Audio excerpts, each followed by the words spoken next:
E aí, pessoal, tudo bem com vocês? Então vamos iniciar nossa monitoria do problema 3, que ela se trata basicamente sobre a perda de peso, né? Então, a perda de peso, apesar de ser um achado muito inespecífico, ela é muito importante, pois ela pode estar relacionada com diversos tipos de doenças, né? Inclusive malignidades, que seriam os cânceres. Também se relacionam com doenças psiquiátricas também, e doenças infecciosas, como, por exemplo, HIV, tuberculose também. E aí a gente tem uma condição específica que a gente chama de síndrome consumptiva, quando a gente tem uma perda de peso maior que 5% do peso habitual, num tempo de 6 a 12 meses. Depende um pouquinho da literatura que você está usando. Mas, em geral, é mais ou menos isso. Então, a síndrome consumptiva, ela tem diversas causas, né? E tem 3 delas que são muito importantes a gente pensar logo de cara e tentar descartar, né? Que seria o câncer, a tuberculose e o HIV, que eles são responsáveis pela maioria dos quadros de síndrome consumptiva. Fora também condições como distúrbios psiquiátricos também, doenças do aparelho digestório, que inclusive podem ser também as neoplasias, endocrinopatias também estão associadas, principalmente hipertiroidismo, né? E aí tem a questão de fatores sociais também, que eles estão muito relacionados com as questões psiquiátricas, principalmente.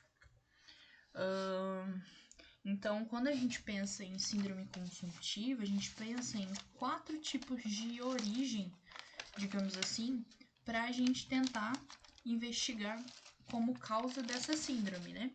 Então, primeiramente seria a questão de ingesta inadequada, então, irregularidades metabólicas também, má absorção. Então, o paciente, apesar dele conseguir comer certinho, ele tem um metabolismo normal, não está conseguindo absorver. Então, síndromes desabsortivas estão relacionadas. Infecções oportunistas, como HIV também, tuberculose, síndromes febris também, que a gente tem um aumento, né, do metabolismo basal do paciente.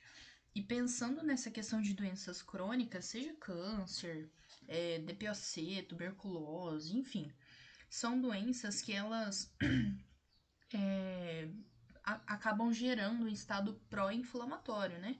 E a gente sabe que a inflamação ela gera um estado de hiporexia ou anorexia no paciente.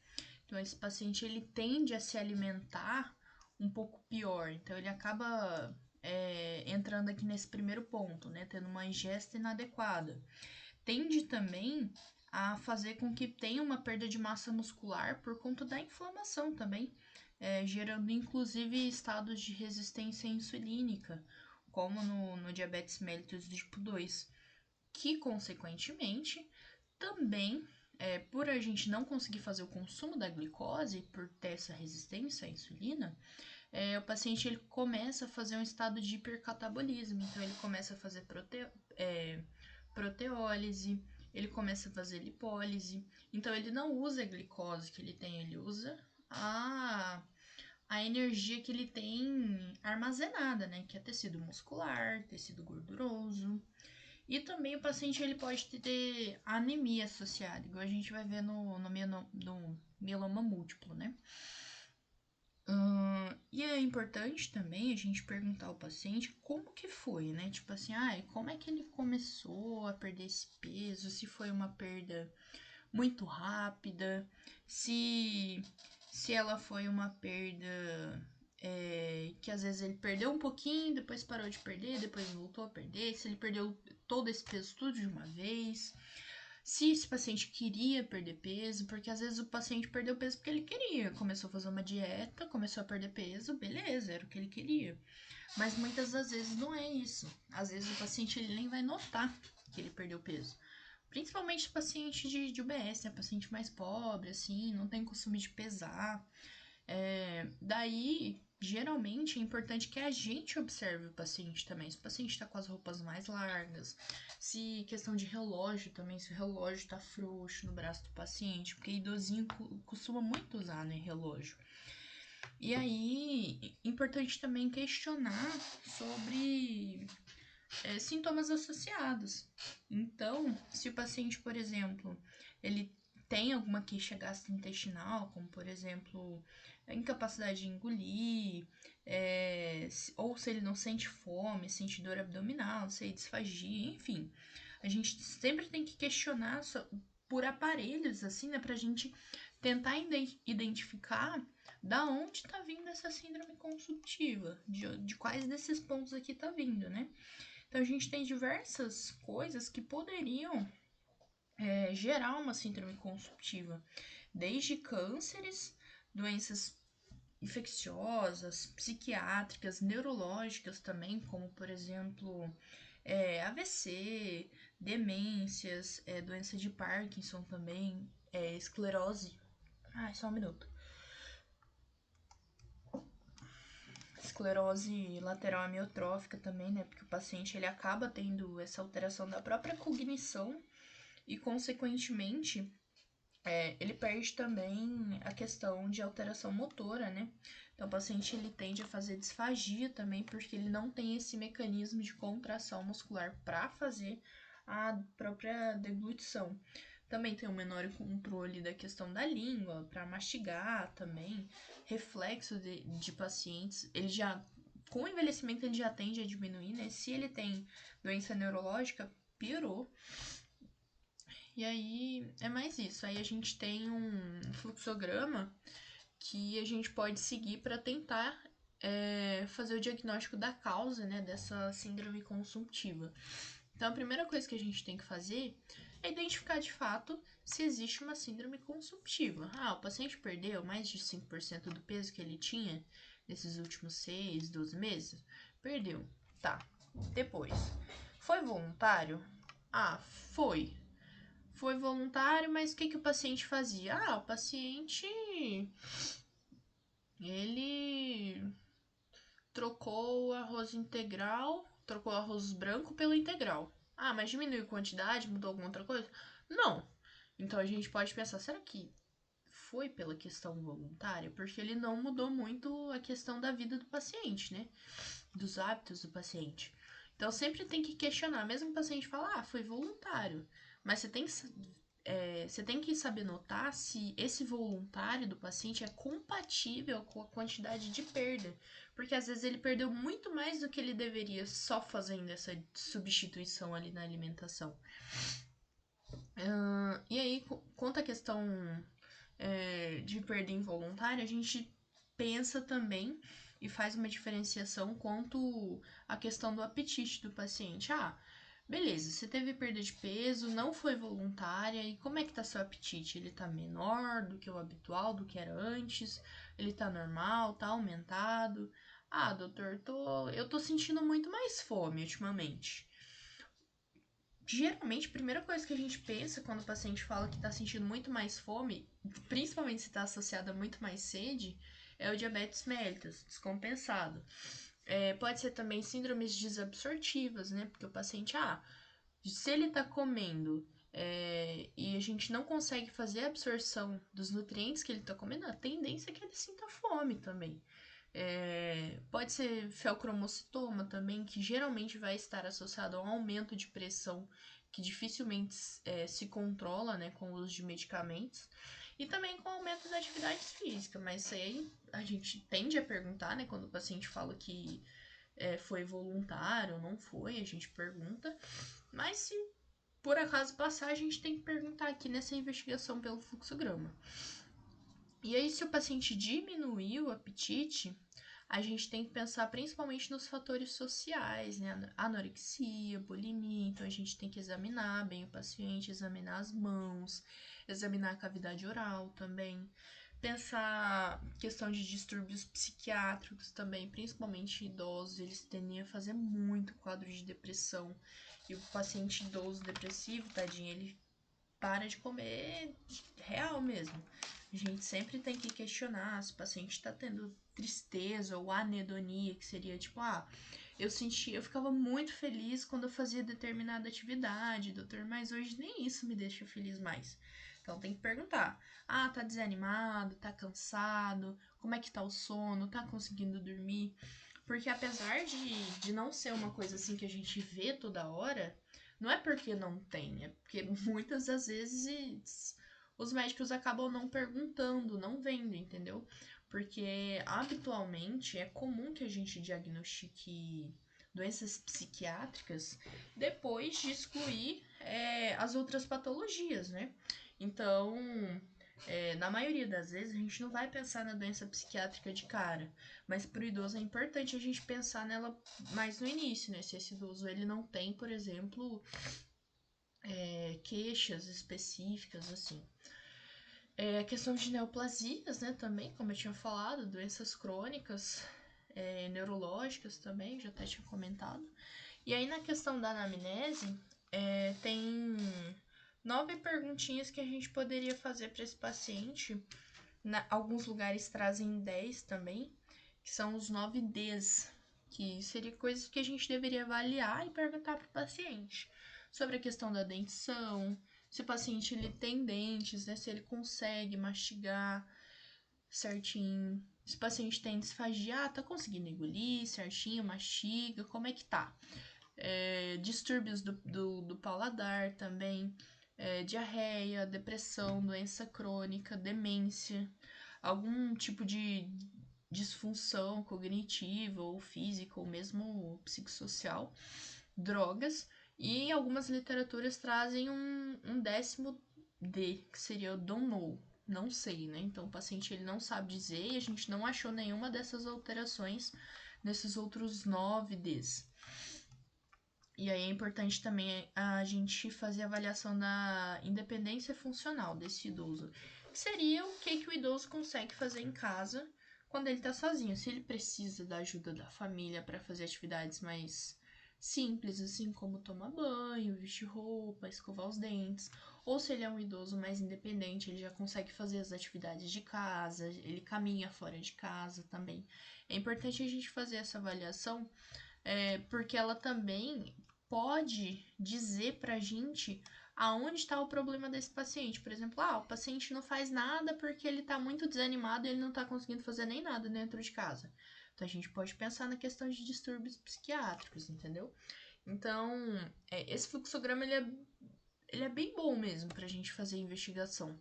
E aí, seguindo ele, depois dessa investigação dos 9 Ds, é importante que a gente faça o exame físico, né, completo.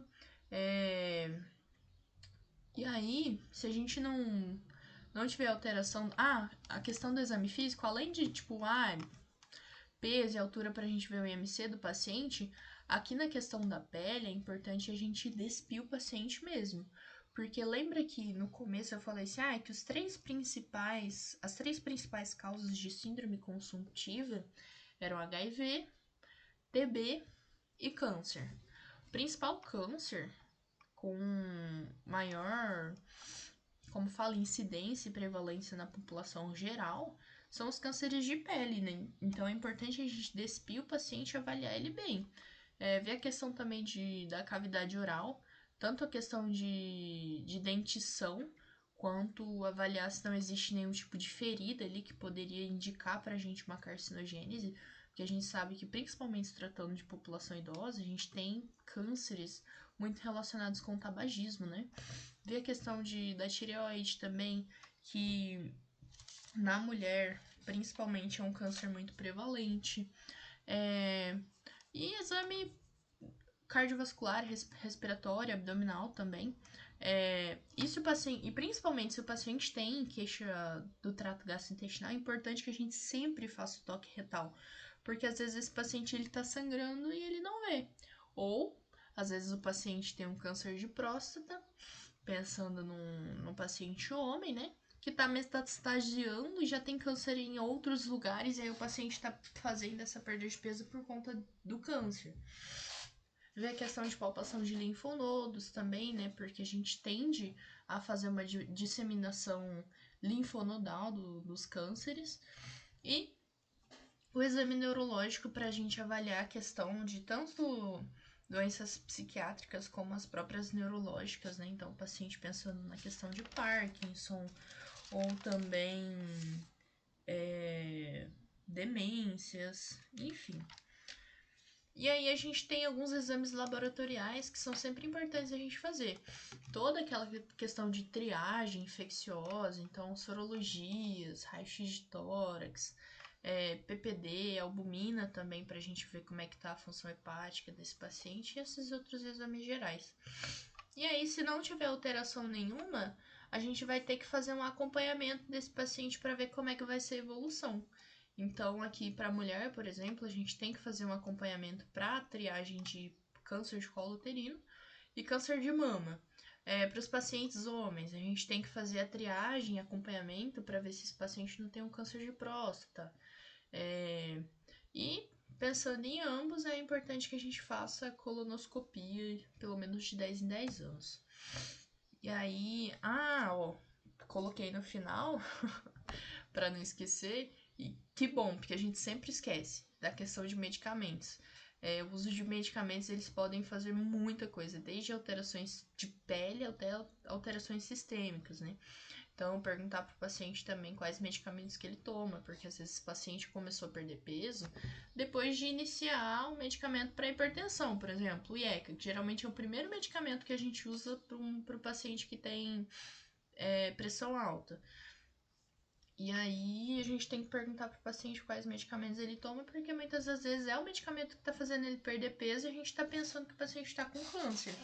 Então é importante a gente sempre questionar quais são as medicações em uso pelo paciente e aí tentar relacionar com isso aqui. O paciente usa captopril, usa IECA. Tá bom, talvez seja pela questão dos medicamentos, mas sempre lembrar de excluir todos aqueles fatores. Porque às vezes o paciente também pode tomar um medicamento e a causa da perda de peso dele não ser o próprio medicamento. E aí, falando da questão das neoplasias dentro da perda de peso, elas geram emagrecimento não só pela questão de gerar anorexia e hiporexia, né? Mas as secreções pró-inflamatórias geradas por esse tumor, elas geram um estado de hipercatabolismo muito forte. Então, o paciente ele faz muita lipólise, faz muita proteólise, assim como o paciente que tem diabetes mellitus do tipo 2. Então, ele perde massa magra. E aí ele vai ter um gasto calórico muito aumentado, né? Fora essa associação também com a ingesta diminuída por conta dessa anorexia desse paciente. Então ele perde peso muito rápido. E aí tem a questão dos cânceres mais prevalentes, que isso aqui é bem importante a gente ter em mente pra gente fazer nosso segmento quando a gente tem um paciente que a gente suspeita que o paciente tenha algum tipo de câncer, né? Então, nos homens, a gente sempre tem que lembrar do câncer de próstata, pulmão e brônquios, cólon, reto, bexiga e o linfoma não Hodgkin também. Na mulher, sempre lembrar do câncer de mama, dos pulmões e brônquios também, colo e reto, colo uterino, tireoide, linfoma não Hodgkin. E lembrar também da questão de síndromes paraneoplásicas, né? Porque muitas das vezes o paciente ele não vai ter um sintoma específico. E a gente tem que sempre lembrar, mas isso aqui tá meio esquisito, mas será do quê? A gente não pensa numa causa específica. Pensar que isso pode ser uma manifestação do tumor. Então, às vezes, o paciente tem um prurido na pele e aquilo pode ser a manifestação da síndrome paraneoplásica do paciente.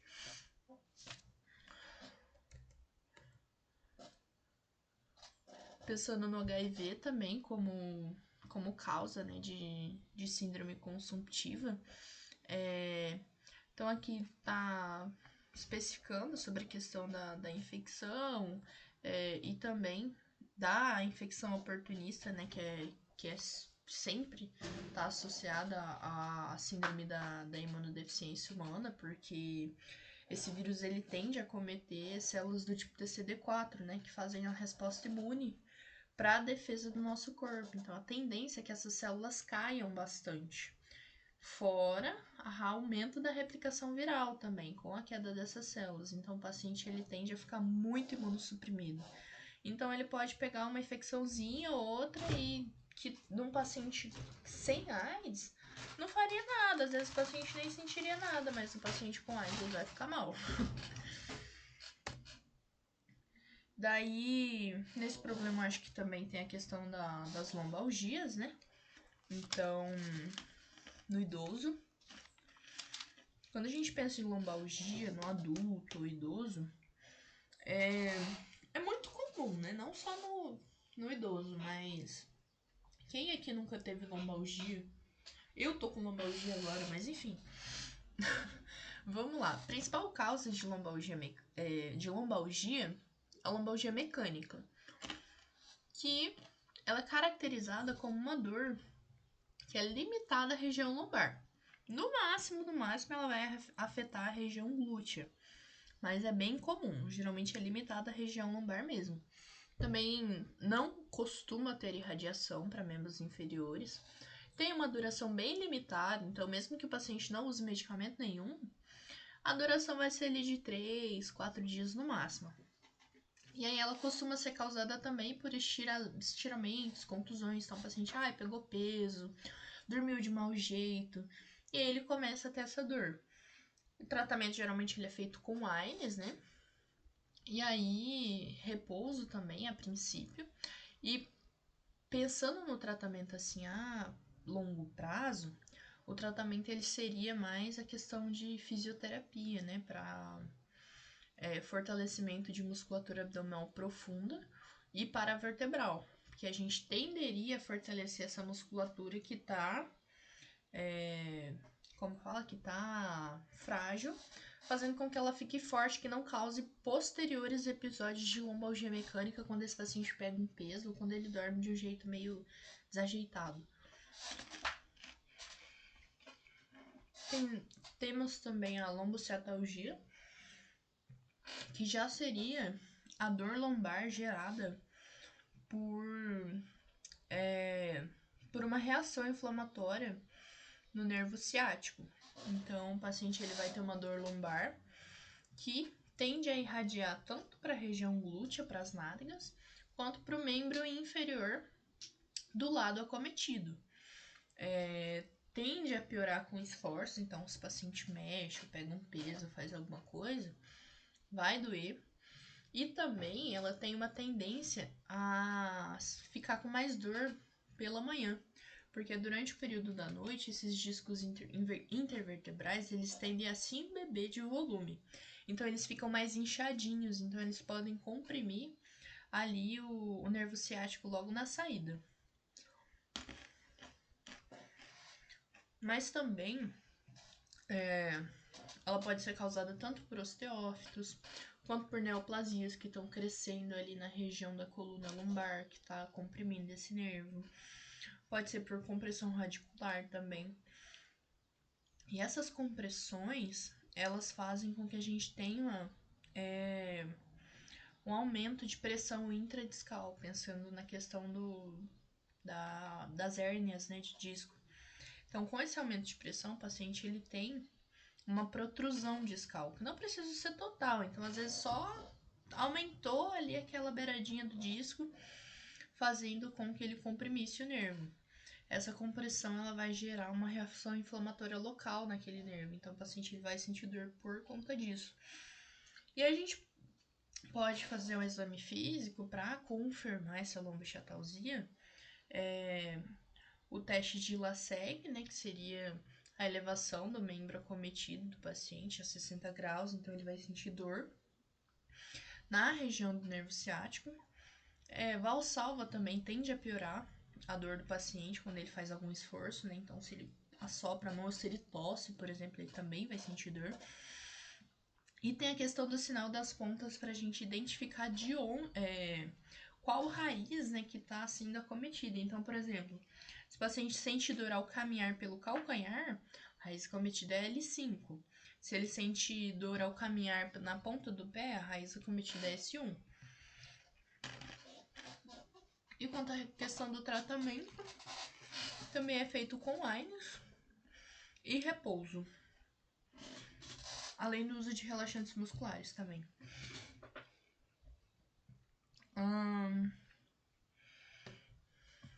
Deixa eu eu ver. Tá. Mieloma múltiplo também pode ser uma causa de dor lombar. E o mieloma múltiplo, ele é uma neoplasia maligna hematológica de proliferação monoclonal difusa de células da medula óssea. Tá, o que quer dizer isso? A gente vai ter múltiplos focos de mieloma, de neoplasia, né, lá na medula. E esses focos, eles vão ser de células do tipo linfócito B especializados, que a gente chama de plasmócitos, um monte deles lá na medula. Aqui, outro ali, outro acolá. E esses plasmócitos, pensando na questão normal, fisiológica, são as células B, né, já especializadas, que vão produzir imunoglobulinas, né, que são os anticorpos. Só que no mieloma múltiplo, em qualquer outro tipo de neoplasia, a gente sabe que tem uma proliferação celular descontrolada, certo? Então, se a gente tem células que produzem anticorpos, que tem uma proliferação celular descontrolada, a gente vai ter uma produção de anticorpos descontrolada também, certo? Beleza? Então, além disso, a gente tem também que esses anticorpos, eles são um tipo de anticorpo específico, né? Então, não vai ser tipo, quando a gente tem uma infecção, por exemplo, ou no nosso corpo, normalmente, diariamente, a gente tem vários tipos de anticorpos, né? Porque a gente está sendo exposto a diversos tipos de vírus, de bactérias, de antígenos em geral, certo? Essa imagenzinha aqui é o que a gente vê na eletroforese de proteína, certo? Porque quando a gente tem... como que fala? Peraí. Quando a gente pensa em proteínas séricas do sangue, vou pegar um pouco mais geral, a gente lembra sempre da albumina, que é a proteína mais abundante, né, em geral, produzida pelo fígado. As outras também são produzidas pelo fígado, só que elas são mais específicas, digamos assim. Então, a gente tem, por exemplo, a alfa-1 globulina, alfa-2 também globulina, a gente tem a beta-globulina e temos as gama-globulinas. Gama-globulinas são os anticorpos, então a gente tem a albumina e as globulinas. Beleza. Quanto à questão da gama-globulina, normalmente a gente tem um monte de tipo. Tem IgG, IgA, IgM, IgD, IgE. E a gente tem um monte delas. Então, nesse gráficozinho aqui, pensando nas globulinas normais, tá com a base larga, né? Porque a gente tem todos esses tipos diferentes de globulinas. A gente tem a IgG, que geralmente age contra antígenos bacterianos. Tem a IgA, que já seria para proteção de mucosas e fluidos corporais. Tem a IgM, que já age mais na fase aguda, né, de doenças infecciosas. Tem a IgE, que está relacionada com a questão de hipersensibilidade. E tem a IgD, que a gente não sabe muito bem qual é a função dela, mas tem todas essas. No mieloma múltiplo, como a gente tem um monte de plasmócitos atípicos hiperfuncionantes, a gente vai fazer um tipo só de anticorpo. Então, a gente vai ter o que a gente chama de pico monoclonal ou gamopatia, né, de imunoglobulinas, que seria a proteína IME, que é o anticorpo que a gente chama que está sendo produzido ali. Então, a gente vai ter praticamente. E aí, a gente vai fazer esse pico aqui, ó, tá vendo que ele tá... Na verdade, ele tá menor, né, nesse caso, mas às vezes, se a gente tem uma relação de albumina e gama-globulina alterado, a gente pode pensar em mieloma múltiplo. Quando a gente faz lá o exame das proteínas séricas, tipo, pede lá proteínas totais e proteínas séricas. Vai vir lá uma relação de albumina com globulinas, né, que são todas essas. Se a gente tem a relação de albumina e globulina diminuída, se a gente tem muita globulina e albumina menor do que as globulinas, a gente já pode pensar que o paciente pode ter um mieloma múltiplo, porque esse aumento de globulina talvez esteja sendo aumentado por conta da gama-globulina, que seria o anticorpo. E lembrar também que a gente tem 3 principais. A imunoglobulina mais comum de estar aumentada, pensando no mieloma múltiplo, é a imunoglobulina G, é o IgG. Depois a gente tem o IgA. E em terceiro lugar, a gente tem essas frações livres do anticorpo. Porque tá vendo? O anticorpo, a estrutura normal dele, ele tem uma região de cadeia pesada, uma região de cadeia leve, e essas pontas dele são a região variável, que vai depender do antígeno que está estimulando a produção do anticorpo. Então, ele vai responder diretamente àquele antígeno. Como no mieloma múltiplo a gente tem essa produção alterada, esse anticorpo, a gente só vai produzir um, praticamente, né? E ele não vai responder a nada, ele vai responder aqueles plasmócitos esquisitos que estão lá. Então, o paciente, além de tudo, ele tende a ficar imunodeprimido, porque os anticorpos dele não servem para nada, fica bobão. Pensando na questão mais clínica mesmo, como que a gente vai pegar o paciente lá no posto?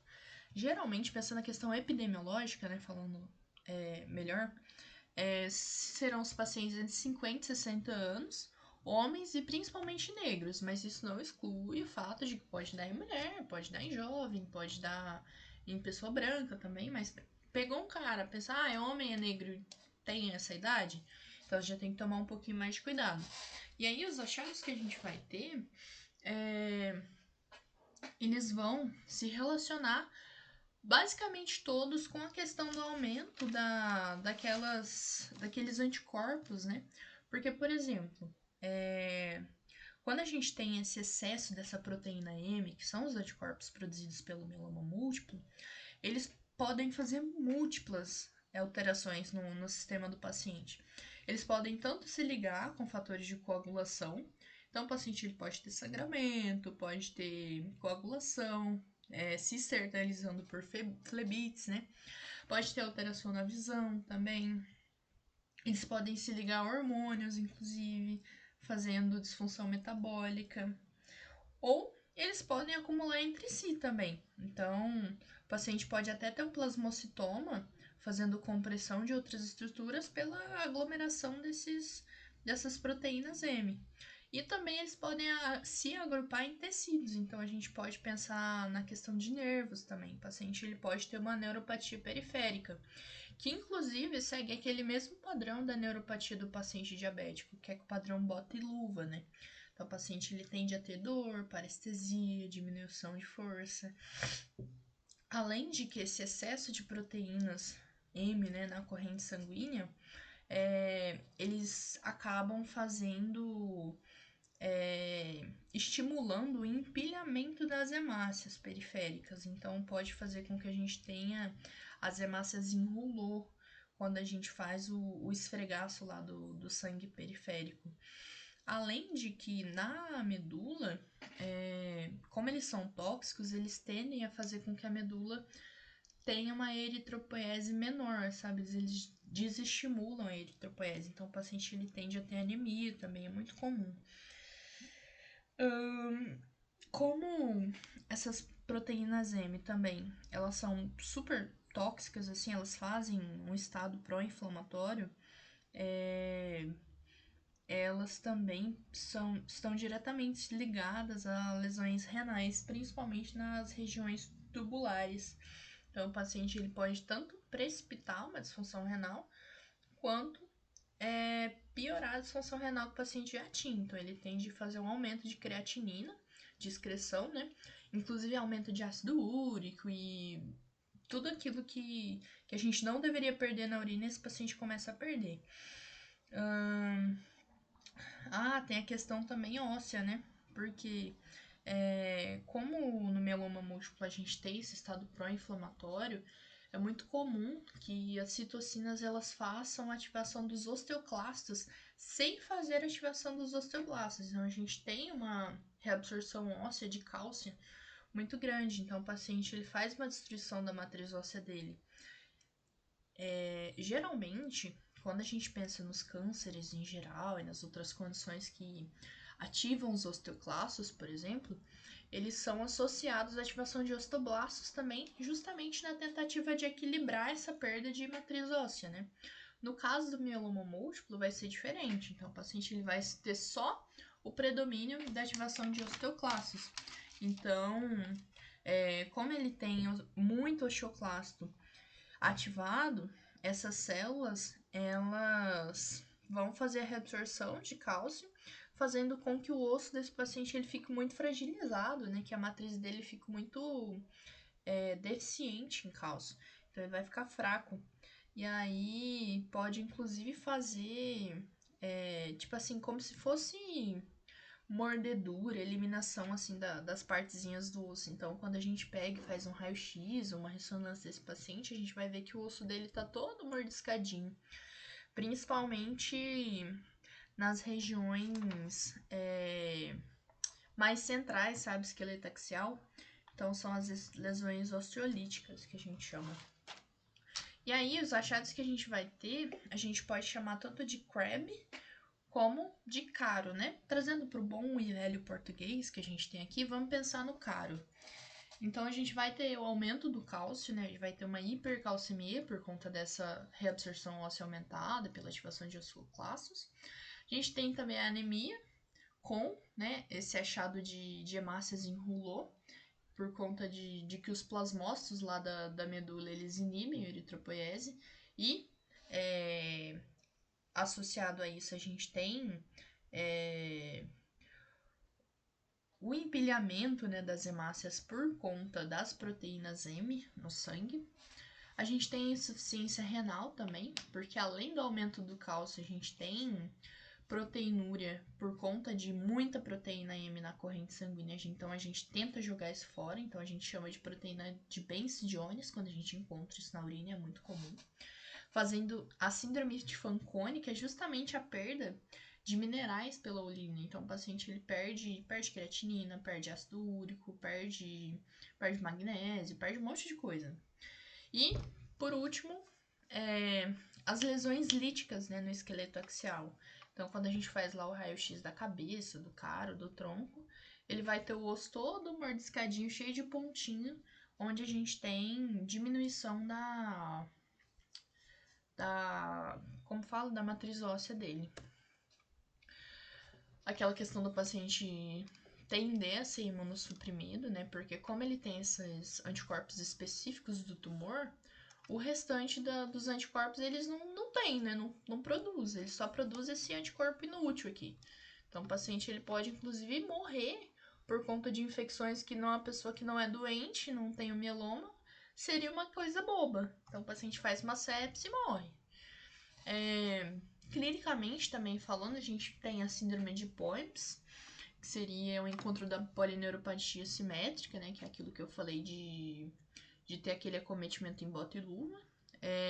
Podemos ter também a organomegalia, que seria tanto a hepatomegalia quanto a esplenomegalia. Podemos ter endocrinopatia, geralmente ela é caracterizada pelo hipogonadismo. Lembra que eu falei também que as proteínas M, elas inclusive podem se ligar a hormônios, né, fazendo alteração assim hormonal? Então, tá relacionada a isso. A própria questão da existência do mieloma e alterações na pele, que seria principalmente a hiperpigmentação. Quanto à questão do diagnóstico, além dos achados, não seriam ainda específicos, assim, mas que a gente não faz diagnóstico sozinho. Seria, por exemplo, no hemograma a gente tem uma anemia normocítica e normocrômica. Tem também as hemácias em rouleau, principalmente no esfregaço, né? Pode ter aumento do VHS, né? Por conta do aumento das globulinas.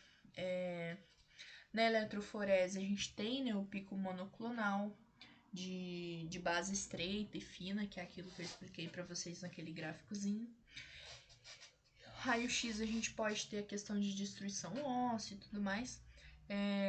Mas o diagnóstico mesmo, ele é firmado quando a gente tem uma biópsia medular com mais que 10% de plasmócitos associado a algum achado lá do caro. Então, o paciente ou ele tem uma hipercalcemia, ou ele tem uma anemia, ou ele tem uma insuficiência renal, então ele pode ter uma creatinina no céu.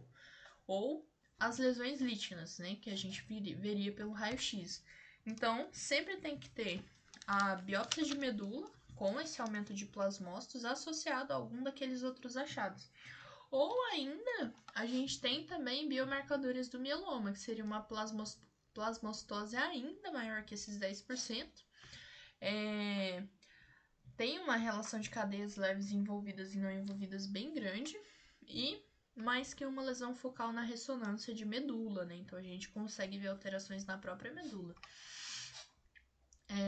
Lembrar também que essa questão aqui é principalmente para diferenciar de uma condição chamada gamopatia monoclonal de significado indeterminado. Então, o paciente ele faz gamopatia monoclonal. Então, ele faz exatamente a mesma coisa do mieloma, que é a produção de um único anticorpo específico. Só que, para esse paciente, ele não tem mieloma. Mesmo fazendo essa gamopatia monoclonal, o paciente está bem, ele geralmente não é imunossuprimido. Só que 20% desses pacientes aqui, eles tendem a evoluir com o mieloma múltiplo. Não é, nossa, muito comum. Não tanto, mas geralmente é 1% da população. Pensando na população idosa, pode chegar até 5%. Então, por isso que a gente tem essa questão desses achados aqui. Então, além da biópsia ter essa questão da plasmocitose, a gente tem que ter aqueles outros achados periféricos, né, digamos assim. E aí tem a questão do estadiamento também, que geralmente a gente faz com dosagem de albumina e de beta-2 microglobulina. Lembrando que a beta-2 microglobulina ela é o principal fator de mau prognóstico, né? Quanto maior essa beta-2 microglobulina, pior vai ser o prognóstico do paciente. Consequentemente, quanto maior essa beta-2 globulina, maior é que vai ser o estadiamento do paciente. Então, por exemplo, pensando no estágio 1, é uma beta-2 globulina mais baixa, o paciente ainda consegue produzir albumina. Enquanto nessa última fase, né, que seria o oposto, ele tem uma beta-2 microglobulina muito alta. Então, o prognóstico dele já é bem pior do que dos outros pacientes. E aí, quanto à questão do tratamento, eu imagino que nem deva ser objetivo para o módulo, mas geralmente ele é feito com quimioterapia. Não é uma quimioterapia assim, que nem as normais assim que são feitas. Geralmente os hematologistas usam bastante corticoide. E também a gente tem o uso de transplante autólogo de medula óssea, que pode estar associado inclusive à cura da doença. E aí tem algumas questõezinhas aqui que eu preparei para vocês.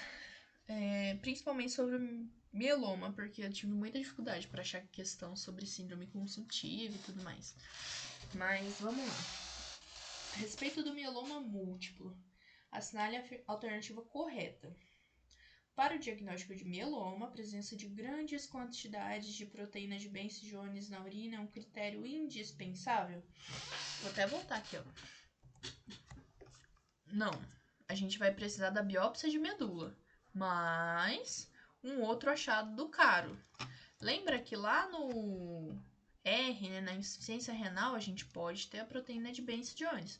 Mas, por exemplo, o paciente ele tem uma plasmocitose maior que 10%, ele tem uma hipercalcemia, eu também fiz o diagnóstico, então ele não é indispensável, não.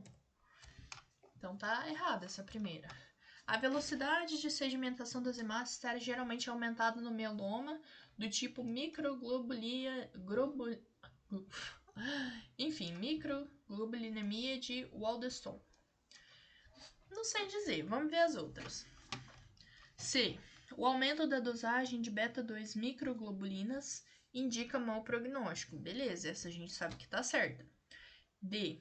A presença de picos monoclonais na eletroforese de proteínas ocorre em 50% dos casos? Não, né, gente? Acontece em todos os casos de mieloma múltiplo e ele é caracterizado, inclusive, por isso. Hipercalcemia e fraturas patológicas ocorrem em menos de 10% dos casos de mieloma múltiplo. Eu acredito que não. Eu não sei dizer exatamente o número, mas é muito comum que o paciente tenha hipercalcemia e fraturas patológicas.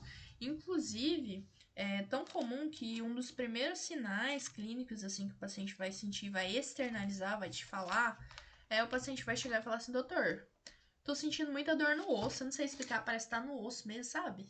Ele vai te falar que tá sentindo dor no osso. E é um dos principais sinais. Então, assim, para essa primeira questão aqui, a alternativa correta é a letra C. É muito comum que a gente encontre esse, ai, Stephanie, mas eu não sei dizer se essa alternativa B tá certa. Eu também não, mas prova é assim. Infelizmente, a gente vai se deparar sempre com alternativas que a gente não sabe, mas se a gente não conhece, vamos pelo que a gente sabe. Beleza, eu tenho certeza que isso aqui tá certo? Tenho, então eu não vou tirar a minha certeza por conta de uma outra alternativa que eu não sei dizer, entendeu? Isso eu tento passar sempre para vocês. Sempre eu coloco uma questãozinha assim que eu também não vou saber responder sobre todas as alternativas, mas só para vocês pensarem um pouco mais sobre a questão de prova, porque principalmente em questões fechadas assim, a gente tem que parar e falar assim, não, não vou mudar minha alternativa porque eu sei que essa minha assertiva tá correta, então eu não vou colocar essa outra porque eu não conheço. A gente tem que saber chutar, gente. Temos que lidar com a realidade às vezes. Tá, próxima. Assinale a alternativa correta. Dentre os sintomas e sinais clínicos de mieloma múltiplos apresentados abaixo, o que ocorre mais frequentemente é a dor óssea. Isso aqui eu até comentei com vocês agora. É a dor óssea por conta da questão de ativação dos osteoclastos. Então, o paciente ele começa a ter reabsorção de cálcio, começa a sentir dor também, porque tem um processo inflamatório ali. Tá, próxima. Assinale a alternativa correta. Pacientes com mieloma múltiplo, componente monoclonal sérico urinário pode ser detectado na eletroforese de proteínas com imunofixação e ocorre na maioria dos casos, sendo que ocorre mais frequentemente eu acho que eu comentei com você, mas a primeira que mais ocorre é a IgG, depois a IgA e depois as cadeias leves. Tanto que tem até um macetezinho pra gente lembrar, que é mieloma gal, que seria G, A e L de cadeias livres, né? Então, mieloma gal ajuda a gente a lembrar qual é os anticorpos que vão estar mais frequentemente associados. Depois tem até um outro anticorpo que está associado também, que é o IgD, que ele está relacionado com o pior prognóstico. Mas eu acho que eu nem coloquei aqui. E é isso, gente. Obrigada. Se vocês tiverem alguma dúvida, podem me chamar, me mandar mensagem no WhatsApp. Se eu não souber responder, eu vou ir atrás. Se vocês tiverem alguma coisa que vocês queiram sugerir pra gente fazer também, podem entrar em contato comigo, tá? Algum questionamento, alguma sugestão também para a questão das aulinhas. Porque assim, eu tô fazendo as aulinhas mais como questão de revisão mesmo para os problemas, né? Porque vocês já estão vendo nas tutorias. E não seria legal, por exemplo, eu fazer uma aula antes de vocês abrirem um problema, senão ia estragar toda a dinâmica de tutoria. Mas aí vocês me avisem se vocês quiserem colocar alguma sugestão, tipo, eu acho que você deveria fazer diferente, ou fazer presencial, não sei. Enfim, se vocês tiverem qualquer questão, podem me falar também. Tô com dúvida em alguma questão aqui, me ajuda a responder? Gente, eu tô super à disposição de vocês, tá? E aí, o mesmo esqueminha. Depois eu preciso passar nas tutorias para pegar assinaturas com vocês, beleza? Então, foi isso por hoje, gente. Muito obrigada a todos vocês que assistiram. Não sei quantas pessoas, pode ser uma, mas se eu ajudei uma pessoa, eu já fico muito feliz. Beijo, gente. Até mais.